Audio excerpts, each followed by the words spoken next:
I kept repeating my mother's phrase over and over, as if it were an incantation meant to turn me into someone else. Don't embarrass us today. She didn't shout it or say it with her usual irritation, but that made it cut even deeper. Her calm tone always meant one thing. She was afraid of something, and it wasn't me, something she expected to surface. I walked beside her toward the school stadium where crowds of parents were taking photos of their children, where the air was thick with pride and nerves. My mother held herself perfectly, straight back, controlled smile, not a wrinkle out of place on her dress, as if her life were perfectly ironed fabric with no stains, no creases from the past. But I knew that somewhere beneath that smooth surface lay something she never told me. I had felt it for years, the way you sense a hollow space behind a wall where something is rotting. Sometimes I caught her gaze, quick, darting, as if she was checking whether I had noticed, whether I understood, and each time she looked away first. Today her anxiety was unusually visible, almost seeping through the carefully curated image of an ideal mother. I saw it before I heard the words. Her hands, usually still, kept fidgeting with the bracelet on her wrist, and her eyes moved across people's faces as if she were searching for someone who shouldn't be here. It all started even before I put on my graduation gown. At breakfast, she was unusually quiet. There were no typical comments. Did you pack everything? Did you iron your things? Did you put on makeup? No annoyance, no nagging, just silence. And her eyes kept drifting toward my phone, lying face down on the table. Once, she even asked, "Did someone text you last night?" I told her no, even though the truth was that someone had. The number was unknown. The message said only two words: "You'll see." At the time, I thought it was a prank from classmates, but now, as we approached the giant screen the school had set up so parents could see everything up close, a cold feeling unfurled inside my chest. The screen was already showing photos of the graduates, sweet, harmless images from yearbook submissions and school archives. But between them, I noticed a strange black frame, like a corrupted file. It flashed for a split second and disappeared, and no one seemed to notice except me. My mother saw me stop and quietly said, "Go. Don't look around. Remember, the most important thing is to behave with dignity." She always used that phrase when she feared losing control of a situation. She said it when a teacher mentioned I had been limping in gym class. She said it when we once ran into a woman my mother didn't expect to see. She said it whenever a letter arrived with no return address, letters she threw out without opening. That was the first moment I thought, maybe today's danger isn't about me embarrassing the family. Maybe she's the one afraid her past will surface. Things started unfolding too fast. As we walked to our seats, I noticed a man in his 50s standing slightly apart from the parents. His face looked familiar, but I had no idea why. He wasn't watching the crowd or the stage, he was watching my mother. When his eyes met mine, he gave the slightest nod, as if we were both part of a secret my mother had tried desperately to bury. My mother froze. Her expression changed for the first and only time that day. Not anger, not irritation, fear. Pure fear. She grabbed my hand so tightly it felt as if she thought I might fall if she let go. "If he approaches you, just walk away. Don't look him in the eyes, don't answer him, don't say anything. Just walk away." She said it with such panic that I forgot to breathe for a moment. Who was he? Why didn't she want me to talk to him? How could this man be the one person capable of destroying the perfectly constructed life she'd spent years protecting? Asking her anything would be pointless. She wouldn't answer. When we sat down, the big screen flickered again. Another black frame, this time with something like a letter in the corner, smudged as if intentionally obscured. Then it vanished. A minute later, they announced the start of the ceremony. Music, applause, lights. Everything normal, except for the feeling that something was coming, something my mother couldn't stop. Then the principal stepped up to the microphone and said something strange. Today, we have a special compilation of archival footage as a gift from one of the parents who wished to remain anonymous. My mother froze completely. She didn't blink, didn't shift, only tightened her grip on my hand. For the first and only time that day, her fingers felt ice cold. That was when I realized someone planned to expose her, and maybe the footage wasn't about the graduates at all. I didn't know what to expect. A scandal, a hidden relative, a crime, a life before me. But as the screen showed more pictures, school events, childhood celebrations, science clubs, rehearsals, I noticed her. A woman seen from the back, tall, wearing a light coat. She appeared again and again, always blurred, always just out of focus. My mother stared at the screen as if that woman wasn't a coincidence, but a warning. Then the screen glitched, the picture vanished, the sound cut out. People murmured, and slowly, very slowly, a new image came to focus. Not a school image, not a childhood memory, not anything innocent. At first, I thought the video was buffering, but then I recognized the outlines. Gray walls, a metal table, a security camera angle, some kind of office or facility. And the woman, the same one from the letters my mother threw out unopened, the one whose face I had never seen but always felt lingering in the background of my life, the shadow my mother tried to erase. My mother covered her mouth with her hand, truly covered it, not performatively, but the way people do when they see something from their past tear through the present. A date appeared on the screen, a date before I was born. I heard my mother whisper, "No, she wouldn't." I didn't know who that woman was. I didn't know what my mother was hiding, but I knew one thing. The video had something to do with me and with the reason my mother had been terrified of this day. The video blurred again, preparing to switch to another clip, and the cold in my chest turned into something else, a premonition. This was only the first fragment, the first link in a chain, and whatever came next would not only destroy my mother's perfect life, it would rewrite mine. The second the screen shifted to the next frame, the audience fell completely silent, the kind of silence that doesn't happen at graduations, where people whisper, laugh, comment, move. This silence was heavy, unnatural, as if everyone sensed, without understanding why, that what they were about to see wasn't meant for a celebration. The new footage was clearer, sharper, filmed from a different angle. A narrow hallway, a metal door, the same woman in the light coat walking quickly, almost nervously, before glancing over her shoulder as if someone were following her. My mother's grip on my hand became painful, but I couldn't pull away. I couldn't look away from the screen either. Something inside me screamed that whatever was unfolding had always been part of my life, even if I had never known it. Then the camera zoomed in slightly, as much as a static surveillance camera could zoom, and I saw something I had never seen before. My mother, younger, maybe by 20 years, stepping into the same hallway from the opposite side. She looked different, not because she was younger, but because she wasn't performing. No perfect posture, no rehearsed smile. Her hair was messy, her face pale, her eyes wide and raw with emotion I couldn't decipher. She didn't look like the woman who raised me. She didn't look like anyone I knew. She looked like someone caught between fleeing and confessing. My stomach twisted. The woman in the coat looked at her with a mixture of relief and terror. They exchanged a few words, inaudible because the video had no sound, but the body language was unmistakable. The woman grabbed my mother's arms, pleading, begging. My mother shook her head, crying, then covered her mouth just like she did moments ago in the stadium. And then the woman reached into her coat and pulled out a small object, something rectangular, handing it to my mother. The camera didn't show what it was, but my mother recoiled as if it burned her. She pushed it back, shaking her head violently, but the woman forced it into her hands and closed her fingers around it. My mother collapsed against the wall, sliding down, holding that object as if she were holding a ticking bomb. The audience, realizing they were watching something intensely personal, began shifting uncomfortably, but no one looked away.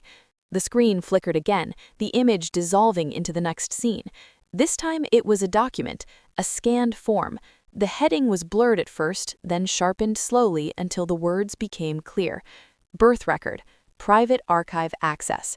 My blood ran cold. A name appeared at the top. Not mine, not my mother's. A name I had never seen before. A woman's name. The same woman in the coat. And underneath it, a second line labeled child. My name. My exact full name. My mother let out a sound, not a gasp, not a cry, something in between, something raw and broken that made people nearby turn to her. My mind felt like it was being ripped apart. This made no sense at all. My mother was on the record. She had always been. She was there at every doctor visit, every school meeting, every scraped knee, every fever. She tucked me in, she fed me, she shouted, she scolded, she protected. She was my mother. And yet the document insisted she was not. The date, the signatures, the handwriting, all official, all real, all undeniable. My heart pounded so hard I could feel it in my throat. The screen shifted again. Now it showed a room with the same gray walls, a table, papers scattered across it. The woman in the coat was crying, her shoulders shaking. My mother was yelling, silent in the footage, but unmistakably yelling, grabbing the papers, tearing some of them, slamming her hands on the table. She wasn't terrified, she was furious, furious in a way I had never seen, furious like someone trying to erase a truth with sheer force. The woman tried to calm her, reaching out, but my mother shoved her back. The security camera angle caught everything coldly, clinically. And then, my breath caught. The woman pointed directly at the camera, as if she knew someone would watch this someday, as if she knew this moment would return.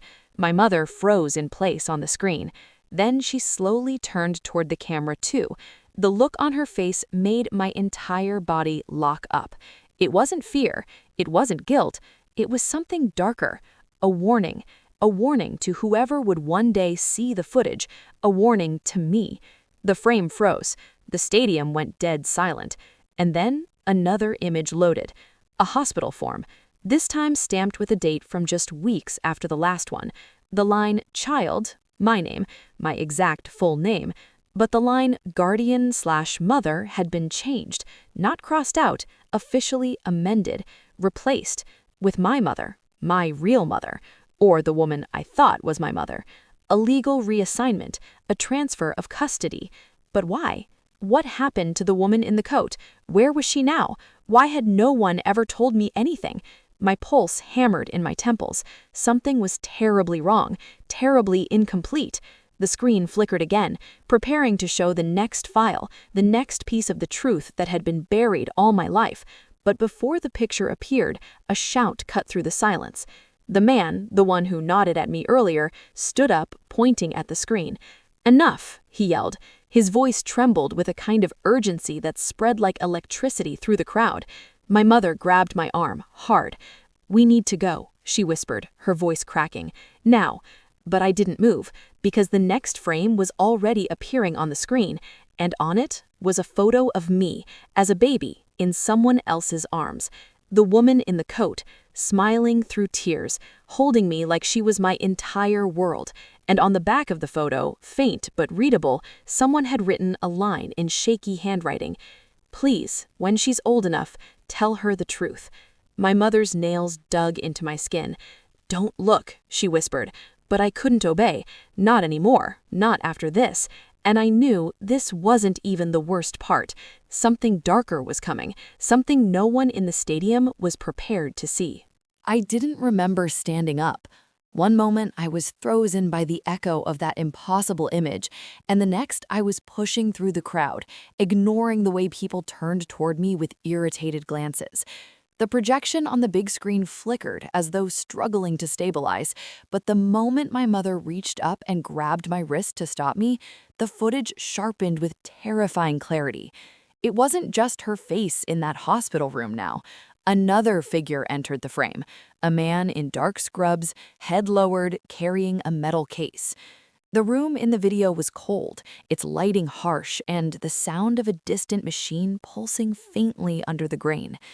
My mother whispered urgently for me to sit down, for me to stop, but her voice trembled and cracked in a way I'd never heard before.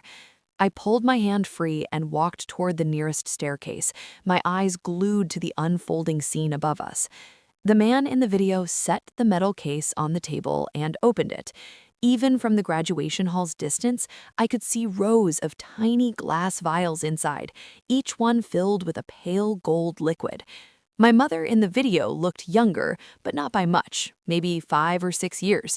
Her hair was longer, tied back loosely, her hands trembling as the man spoke to her, though the audio remained muted. My mother clenched her jaw, as though preparing to weather a storm, but when the man held out one of the vials to her, she recoiled violently, knocking the tray on the table askew. The crowd murmured behind me, irritation shifting into discomfort. Someone asked loudly if this was part of the ceremony. Someone else called for the staff to cut the feed. Then the speakers above us cracked, releasing a faint, static-laced whisper. It wasn't the man in the room who spoke. It was my mother. Not the mother in the video, the one standing in the graduation hall behind me, her breath ragged with panic. "Turn it off," she whispered under her breath, too quietly for anyone else to hear, but loud enough for me. My stomach twisted. Her tone wasn't embarrassed, it wasn't angry, it was afraid, terrified. The man in the video touched her arm and said something that made her flinch. The screen zoomed in on his mouth, his words silent but unmistakable. "If you don't do this, someone else will pay for it." My mother in real life let out a broken sound, half gasp, half sob. The crowd fell silent, as though the entire hall exhaled in a single breath and forgot how to inhale again. I took a step back, my hands cold, my pulse hammering in my throat. Because now the video shifted again, another angle, this one from a security camera in a hallway. It showed my mother stumbling out of the room, clutching her bag, her face pale and blotched as though she had been crying. Behind her, in the same frame, the man in scrubs dragged a large cart covered by a white sheet. A corner of the sheet slid, revealing something underneath. Something small, very small. My chest tightened painfully. A child? No, too still, too pale. My mother at the ceremony squeezed her eyes shut, her entire body trembling. I whispered, "Mom, what did you do?" She stepped toward me, shaking her head, her mouth forming the word no over and over, as though denying not just my question, but reality itself. Before she could reach me, the speakers chimed again, this time clearer, stronger, as though whoever was controlling the feed had gained confidence. A new clip appeared, but this one wasn't grainy security footage. It was a clean, high-quality video, recorded intentionally. My mother sat at a table, facing the camera. She looked exhausted, hollowed out, the fluorescent light above her washing out the color from her face. "If this is being shown," she said softly, "then I failed." The hall erupted into whispers, startled gasps, confused murmurs. My mother's knees buckled beside me, and she pressed a hand against the nearest chair to stay upright. The version of her on the screen continued. "I never wanted my daughter to know. I never wanted anyone to know, but I couldn't hold this forever." My heartbeat thudded in my ears so loudly I barely registered the rest of the crowd anymore. It was just me and that screen and the woman who suddenly felt like a stranger. "Years ago," the recorded version of her said, "I agreed to something I should have refused. I let them use my identity, my access, my name. I told myself I had no choice, but someone paid the price, someone innocent." Her voice cracked. "And now the person who found out wants revenge, not on me, on her." The camera zoomed slightly, capturing the tremor in her jaw. "On my daughter." I couldn't breathe. The crowd erupted. Questions, shouts, panic. My mother fell to her knees, not even trying to hide her face anymore. And then the screen went black. For a heartbeat, there was silence. Not confusion, not fear, pure, absolute silence, as though the world itself paused. Then a single sentence appeared on the dark screen, written in stark white letters. "She shouldn't have come today." My breath stopped entirely. My mother choked on a sob. Someone in the back screamed, and somewhere near me, somewhere too close, I heard a footstep, slow, deliberate, coming closer. I didn't want to turn around. Every instinct in my body screamed that whatever stood behind me was the reason the video had been shown, the reason my mother's past was erupting into my present. But the graduation hall wasn't silent anymore. People were backing away, chairs scraping harshly against the floor, someone shouting to call security. A teacher rushed to the stage, frantically signaling the tech crew to cut power to the screen, but the lights above flickered as though something else had taken control. My mother clutched my wrist with a strength that didn't match her trembling. "Don't look," she whispered, her breath shaking against my sleeve. "Please, don't look at him." Him, not them, him, which meant she knew exactly who it was. My heart slammed against my ribs, but slowly, as if my body were moving through syrup, I turned. At first, I saw only the distant exit doors, silhouettes of people shoving to get out. The air buzzed with chaos. But then, through the moving bodies, a figure stepped into an aisle.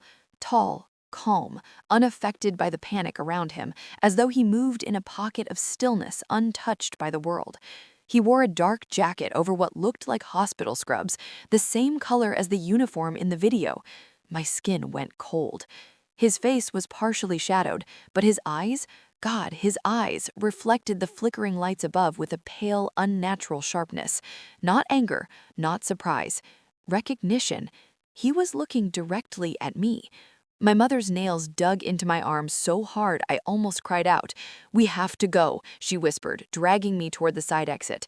We pushed through the tangled crowd. A woman stumbled, a man shouted something incoherent, someone else tripped over a fallen program booklet. The room had dissolved into confusion, yet somehow, unbelievably, I could still hear that man's footsteps behind us. Calm, unrushed, steady, like he knew we couldn't outrun him. "Mum," I choked out as she pulled me down a hallway lined with framed photographs of past graduating classes. "Who is he? What does he want?" Her breath hitched. "He wants justice," she said, her voice breaking. "Or revenge. I don't know anymore."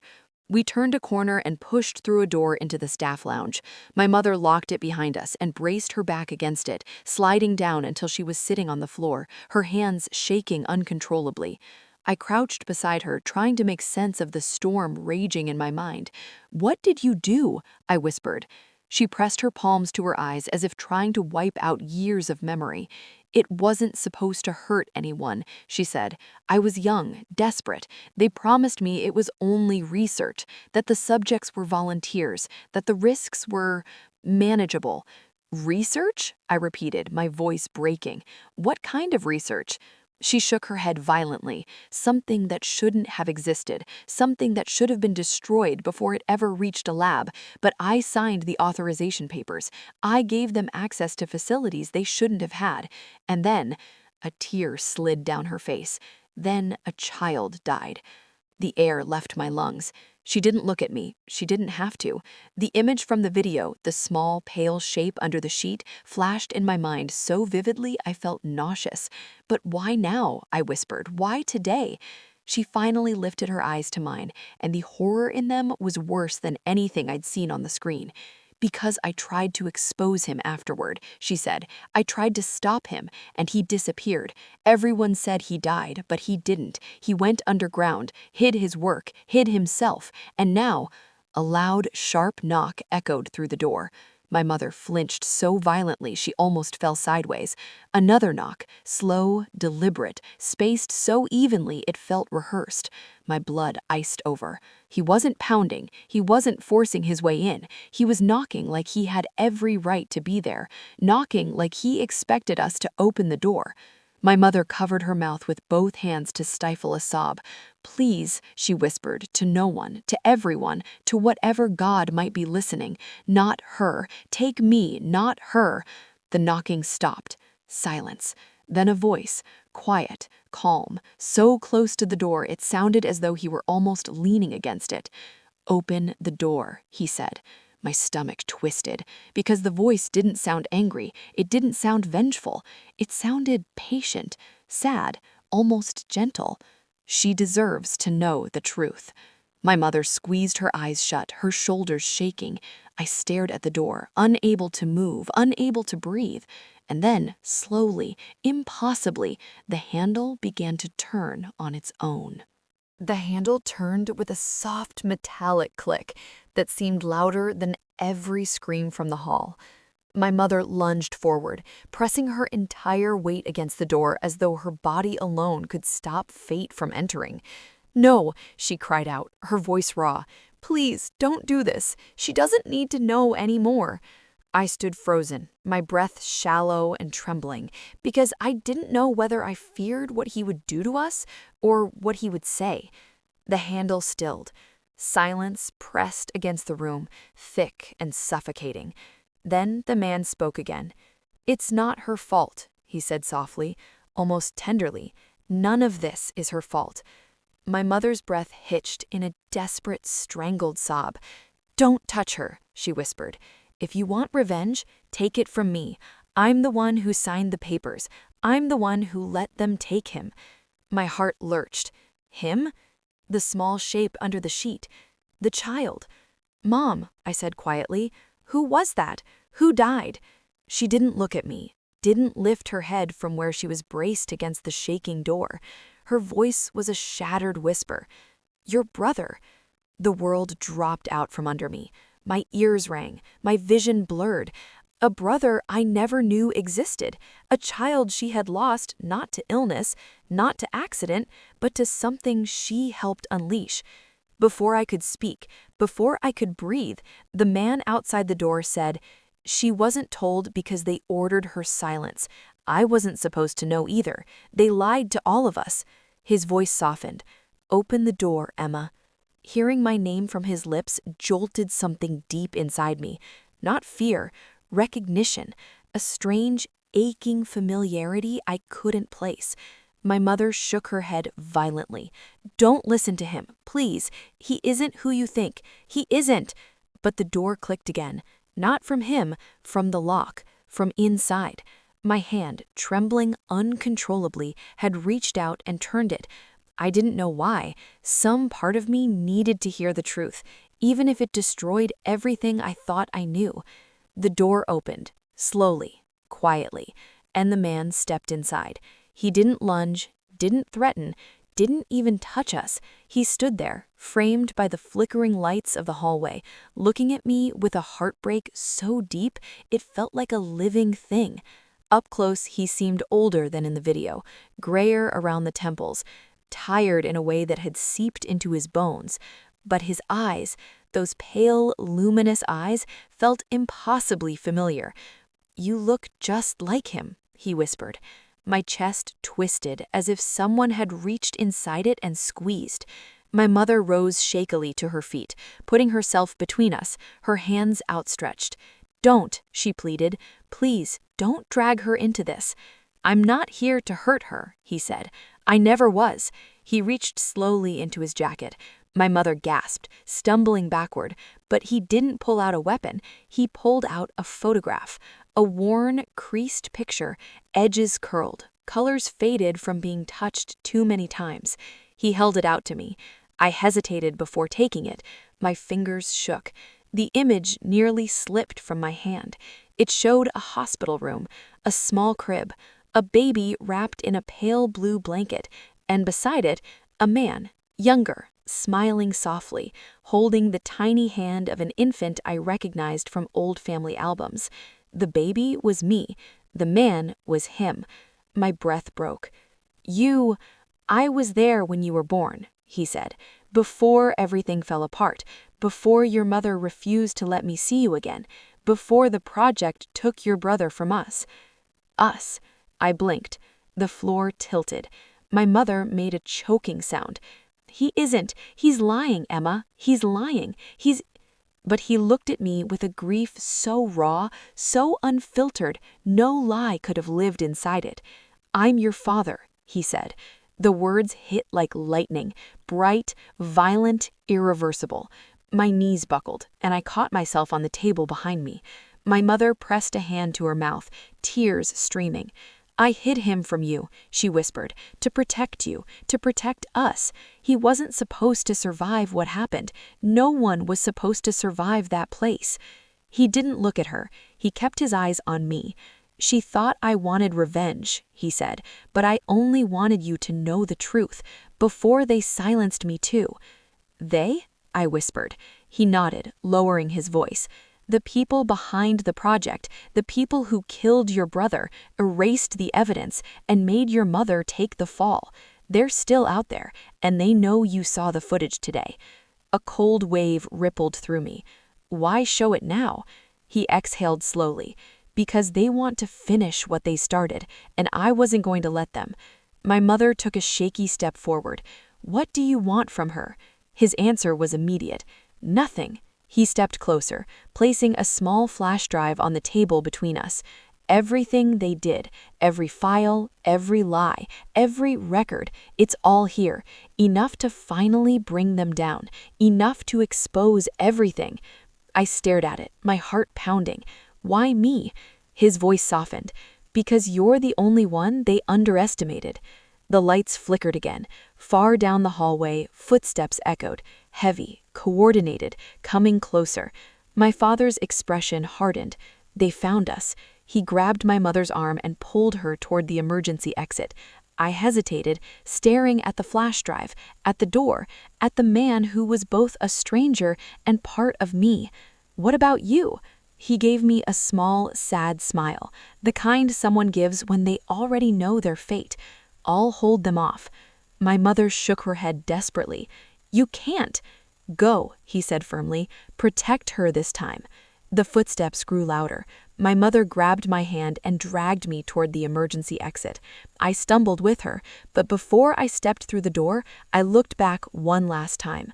My father stood in the center of the room, shoulders squared, eyes steady, ready to face the monsters he'd spent years running from. "Emma," he said softly, just loud enough for me to hear, "your brother deserved justice. Don't let them bury him again." The door slammed shut behind us. My mother and I ran into the night, breathless, trembling, clutching the truth in our hands as alarms began to scream in the building behind us. And somewhere inside, surrounded by shadows and sirens, the man who had come back from the dead stayed behind to buy us time, so that the truth could finally destroy the people who destroyed our family. That was the day I graduated, not from school, from the life I thought I had, from the lies I grew up believing, and it was only the beginning.